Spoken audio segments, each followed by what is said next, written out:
have to know the BEAR Act. At first you have to know the section of the BEAR Act. Then you will go to the reference. আপনি যদি BEAR Act এর BEAR সেকশনটা যদি না বোঝেন তাহলে ওই সেকশনগুলো explain কিভাবে করা হয়েছে সেটা আপনি বুঝবেন না। আর যদি BEAR Act এর BEAR সেকশনটা বোঝেন সেটা যদি ভিতরে আত্মস্থ হয়ে যায় তাহলে আপনি সব রেফারেন্স বুঝবেন। আপনাকে সেই এক্সপ্লেইন করার ক্ষমতাটা থাকতে হবে। নলেজ ইজ পাওয়ার, এখন বলা হয় ইনফরমেশন ইজ পাওয়ার। এই নলেজটাকে কিভাবে আপনি অ্যাপ্লাই করবেন, দ্যাট ইজ দ্য ওয়াইজডম। আপনি তথ্য জানেন, আপনি ডাটা জানেন, আপনি সেকশন জানেন, আপনি ইনফরমেশন জানেন, আপনার এক্সপেরিয়েন্স আছে, এইগুলো হচ্ছে আপনার নলেজ। বাট সেই নলেজটাকে কিভাবে আপনি অ্যাপ্লাই করবেন সেটা হচ্ছে আপনার ওয়াইজডম। শুধু জানাটাই মানে সবকিছু না, আপনাকে সেই ওয়াইজের মতো, ওয়াইজডমের মতো আপনাকে সেটাকে অ্যাপ্লাই করতে হবে। আমাদের এভিডেন্সে একটা বলা আছে prove two disprove not prove. ওইখানে একটা শব্দ আছে প্রুডেন্ট ম্যান। একজন বিচারক যখন বিচার করবেন, ওই বিচারক বা ওই আদালত প্রুডেন্ট ম্যান কিভাবে থিংক করে তাকে ওইভাবে চিন্তা করতে হবে। এভিডেন্স যেগুলো আসবে সেগুলো আপনাদেরকে ওই যে প্রুডেন্ট ম্যানের মতো আচরণ করতে হবে, তাহলে আপনারা সেটাকে রিয়ালাইজ করতে পারবেন। আমাদের একজন লার্নেড সিনিয়র বলে গেলেন অনেক সময় জেলাতে এমন সব অ্যাডমিশন নেওয়া হয় তার জন্য শাস্তিটা কনফার্ম হয়ে যায়। আপনাকে সেই লিমিটটা জানতে হবে, আপনাকে ফ্যাক্টস এর ইস্যু, পয়েন্টস ফর ডিটারমিনেশন জানতে হবে যে এই মামলাতে ফ্যাক্টসটা কি, পয়েন্টস ফর ডিটারমিনেশন, ফ্যাক্টস এর ইস্যুটা কি। আপনি যদি ওইটা জানেন তাহলে আপনার জেরার জবানবন্দি আপনি সেটা লিমিট করতে পারবেন। Section 5 of the Evidence Act clearly বলে দিয়েছে evidence may be given of facts and issue and relevant fact. Facts and issue এবং relevant fact এর বাইরে আপনি কোনো কিছু নিয়ে আসতে পারবেন না। বাট আমরা অনেক সময় আননেসেসারি অনেক জিনিসগুলো লিখে থাকি। কেন লিখে থাকি?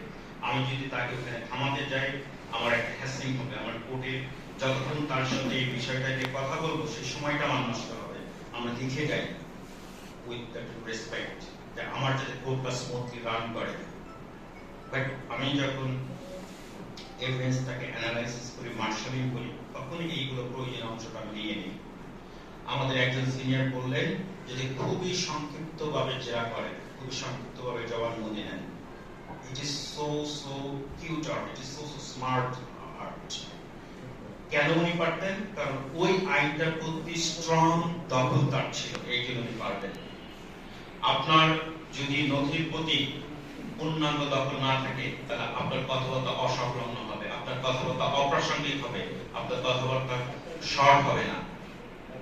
কাজেই প্রথম কয়েকটা বছর আপনারা সময় দেন, সময় দিলে এই বিষয়গুলো আপনাদের ক্লিয়ার হবে। আর কোর্টকে যদি কনভিন্স করতে চান সবগুলো আইনি আপনাকে শিখতে হবে, তার ভিতরে শিখতে হবে এভিডেন্স অ্যাক্ট।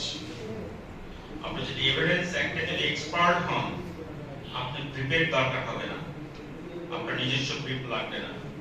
আপনি ভালো জেরা নিতে পারেন, জবানবন্দি নিতে পারেন, আপনি ভালো এভিডেন্স অ্যাক্ট দখলের কারণে আর্গুমেন্ট করতে পারেন, আপনাকে হায়ার করবে। আপনাকে এটাকে এখন কি বলে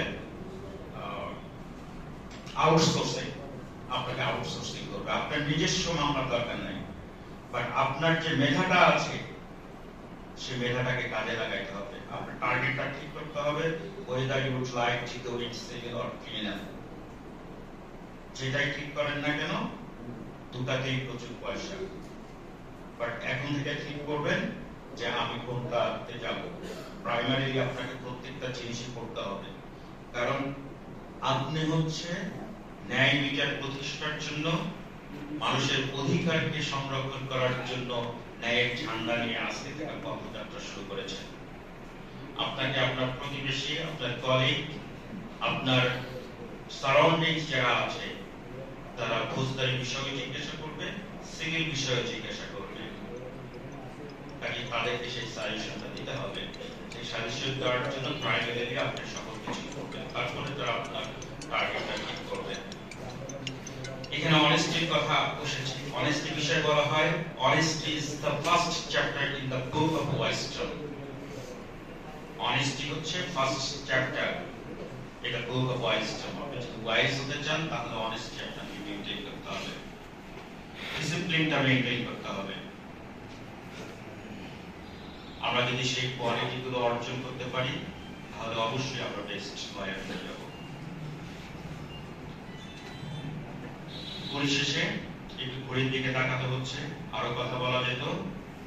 তো আমি লার্নিং জিপি এবং যারা এটি আয়োজন করেছে আমি একটু রিকোয়েস্ট করব যদি সুযোগ থাকে তাহলে আমাকে একটা সুযোগ দেওয়ার জন্য, তাদের সঙ্গে একটা সেশন যাতে আমি নিতে পারি, সেই সুযোগ যদি থাকে তাহলে আমি আমার যে আপনাদের যে question what about the court and what is the expectation of the court, how to raise the conviction of the criminal. আপনাদের একটা জিনিস মনে রাখতে হবে, যারা অন্যায় করেছে তাদের যেন শাস্তি হয় এবং যারা অন্যায় করে নাই প্রকৃতপক্ষে তারা যেন ছেড়ে পায়, দুইটাই তার রাইট।